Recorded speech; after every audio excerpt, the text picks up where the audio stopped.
Apple Card is the credit card created by Apple. You earn 3% daily cash back up front when you use it to buy a new iPhone 15, AirPods, or any products at Apple. And you can automatically grow your daily cash at 4.15% annual percentage yield when you open a high-yield savings account. Apply for Apple Card in the Wallet app on iPhone. Apple Card subject to credit approval. Savings is available to Apple Card owners subject to eligibility. Savings accounts by Goldman Sachs Bank USA, member FDIC. Terms apply.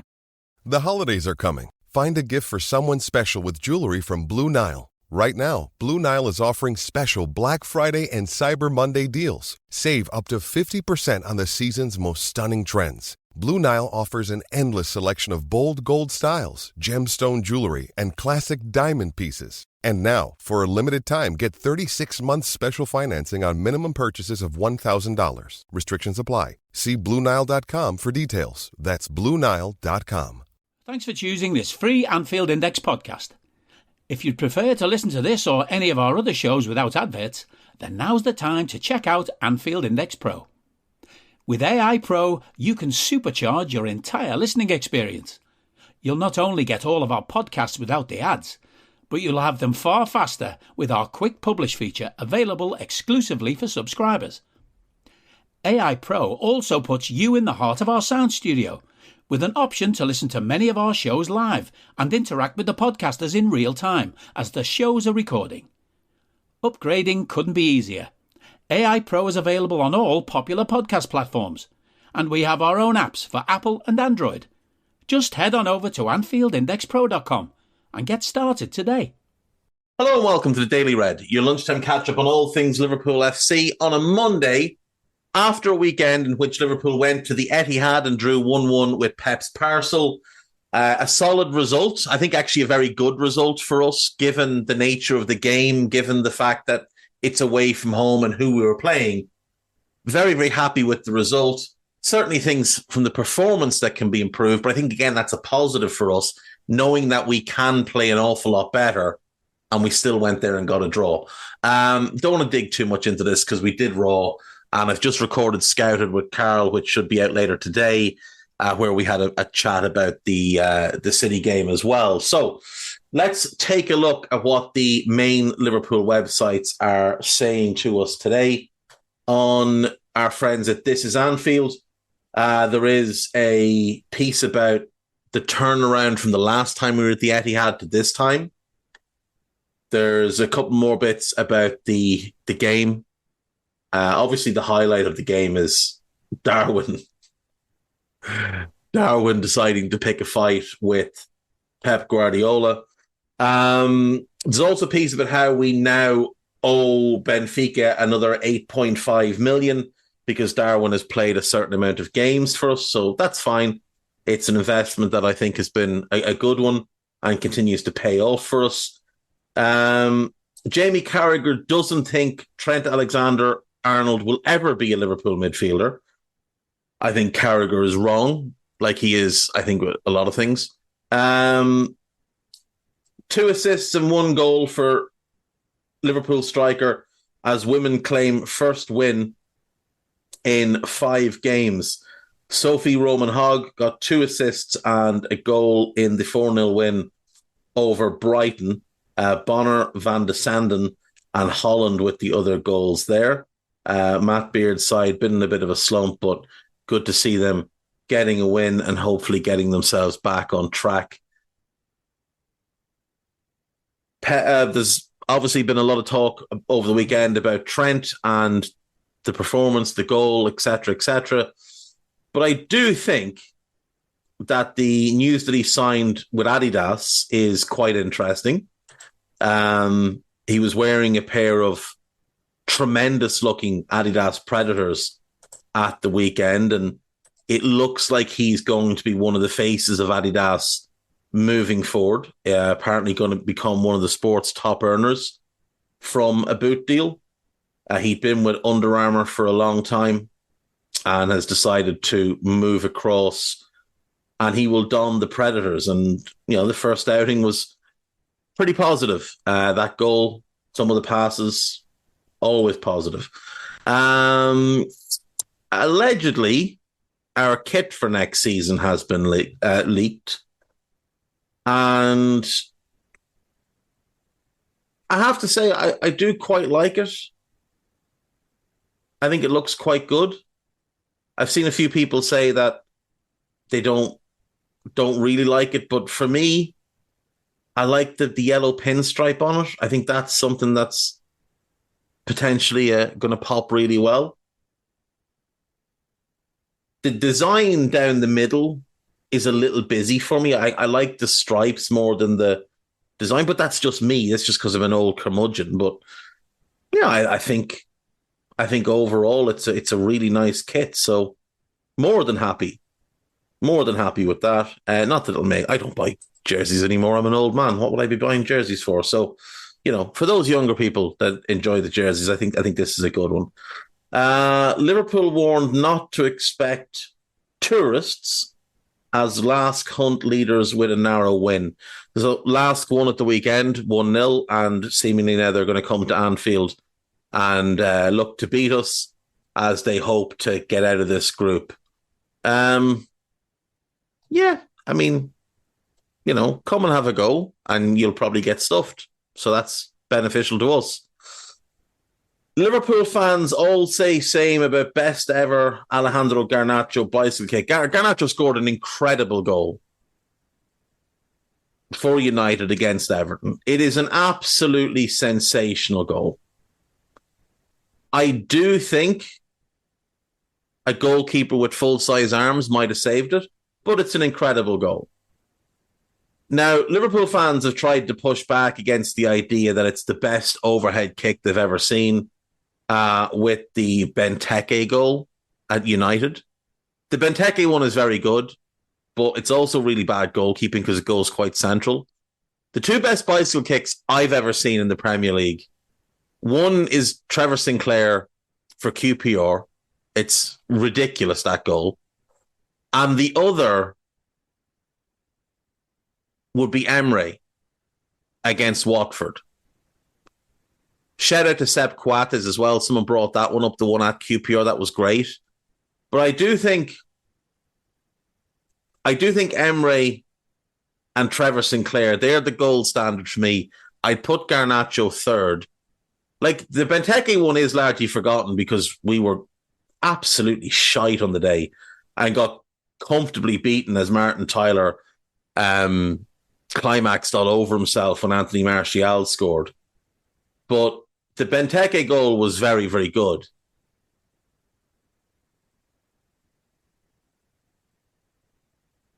Both are better than the Rooney one, which is held up as the gold standard despite the fact that it went in off his shin.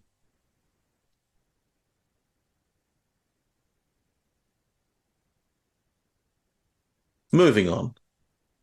No point in getting too bogged down at something that doesn't really concern us. Liverpool duo score first goals as Tyler Morton makes it 2 in 5 days. So Tyler Morton has found a nice rich vein of form at the moment and is playing quite well for Hull. He scored at the weekend as Hull came from behind to get a draw with Swansea. He also scored, obviously, for England in the week and had the assist for Harvey Elliott. And Owen Beck scored for Dundee at the weekend in their 2-1 defeat to Hibernian. That's about it from those lads. Let's see what Liverpool.com have to sell us today in terms of the El hopes, dreams, expectations, realities, and Pep Guardiola related not Liverpool content. Jude Bellingham and Harry Kane make history as Liverpool rival to make Victor Osimhen top target. I don't really understand why that's anything to do with us. How is that your lead story, lads? Jurgen Klopp may find himself in Brendan Rodgers' position this season as Liverpool have new rival. This is a piece about Aston Villa. Cristiano Ronaldo gives Liverpool legend Sadio Mane a gift as Real Madrid has $430 million transfer plan. I would hope that there's some Liverpool related stuff, and it's not just about Sadio. There's a bunch of stuff about the game at the weekend, which you can check out, including Jamie Carragher being once again wrong about the foul on Alisson, claiming that he was lucky. Can we be clear here? Akanji grabs his hand or grabs his wrist before the ball comes in and then puts his arm on his shoulder and pushes downwards. It's a foul.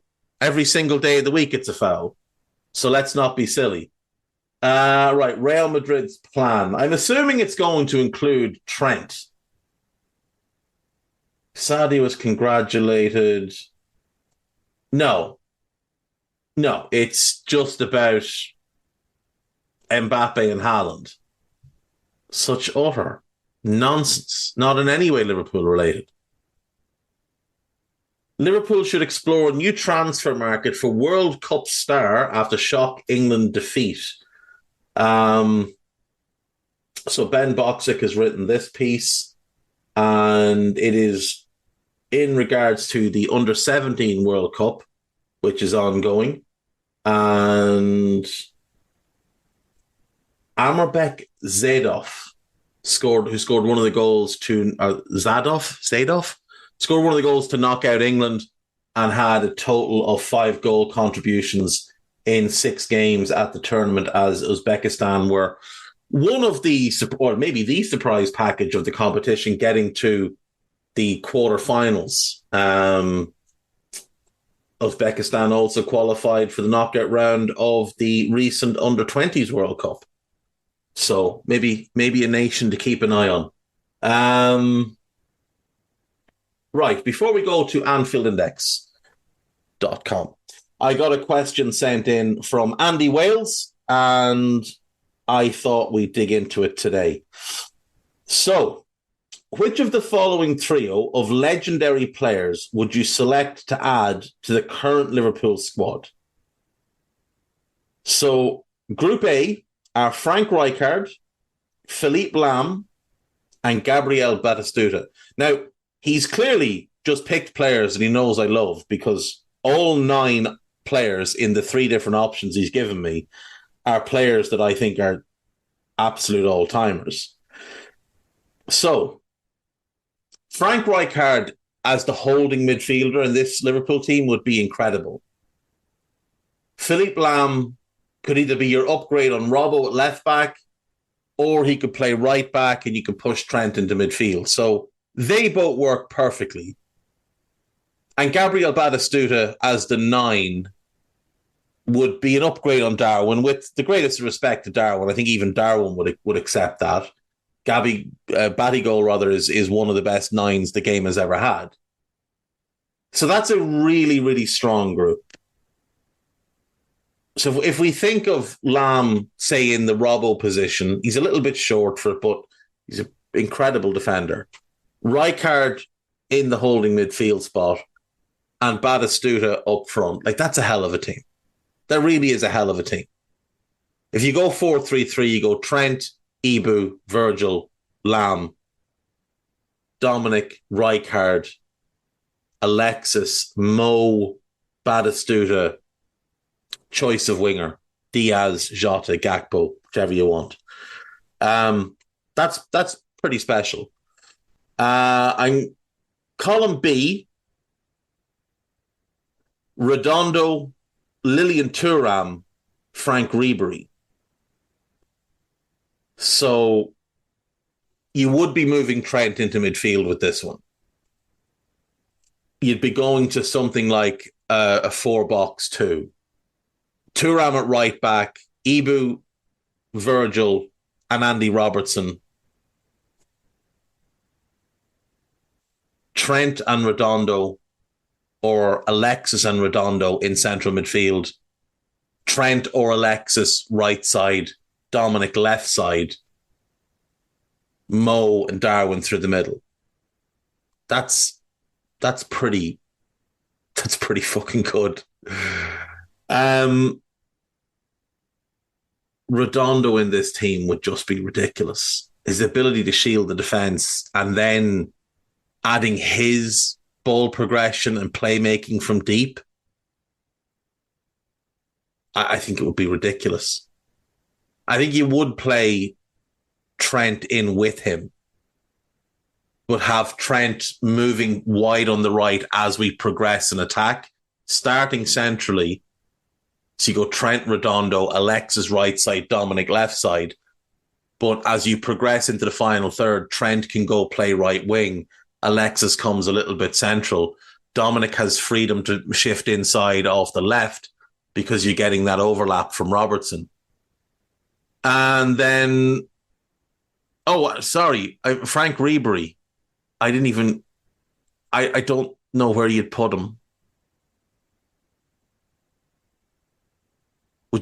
You'd have to leave somebody out. I'm not sure who you'd leave out. You'd maybe leave out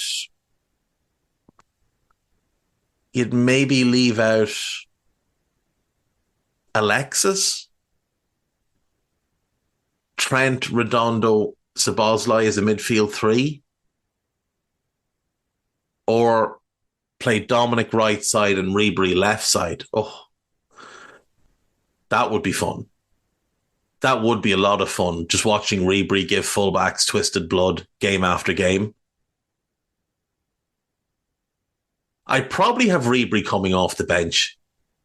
Like last 25 minutes against tired defenders, just go out there and tie them in knots. Go out there and have a look at them lads and see how bad they are, and just do what you do. The third set then are Dimitri Albertini, Carlos Puyol, and Pavel Nedved. Again, I think you're putting Puyol at right back. I think you are. Albertini and Trent as a double pivot. Imagine the passing. Dominic right side, Nedved left side. Unfortunately, Alexis is not getting in that team. Darwin and Mo. Oh, all three of these still leave one issue. Now, I suppose in line A, you could go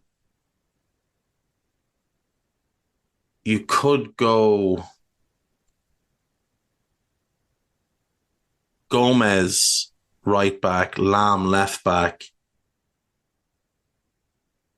Rijkaard and McAllister, Rijkaard and Trent, McAllister, Dominic, Batistuta and Mo. None of them solve the left back issue, really. Like, Lam would be the best to fill that role, but then if you do Lam there, you've probably got to play Trent right back. You play Joe. Either way, Joe's not ideal there. If Lam is left back, he's brilliant, obviously, but if he's right back, Robbo's left back, and again, he's declined. I do think we need three players for the current shape. Now, Thuram could definitely play left side of a back three. So you could go with Thuram at left back, coming in to play as the left side centre back. So you go Ibu, Virgil, Thuram, which would be pretty unbeatable. Then you go Redondo, Trent.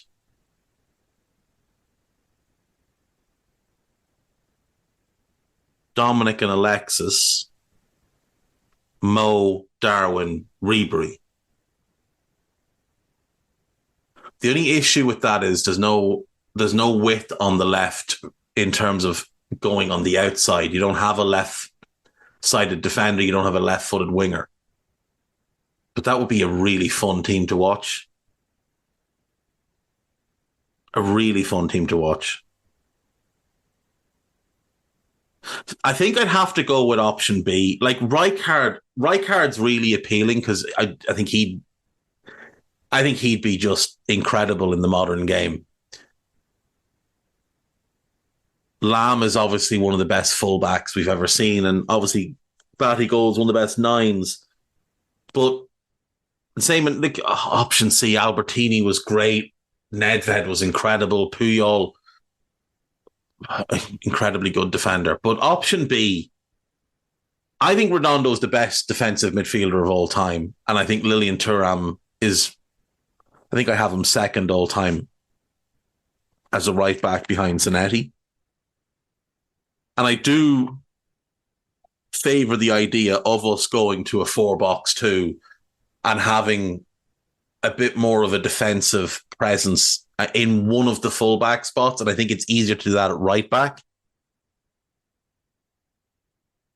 So Thuram, Ibu, Virgil, player to be named later. A left back to buy an out-and-out left back that we should buy.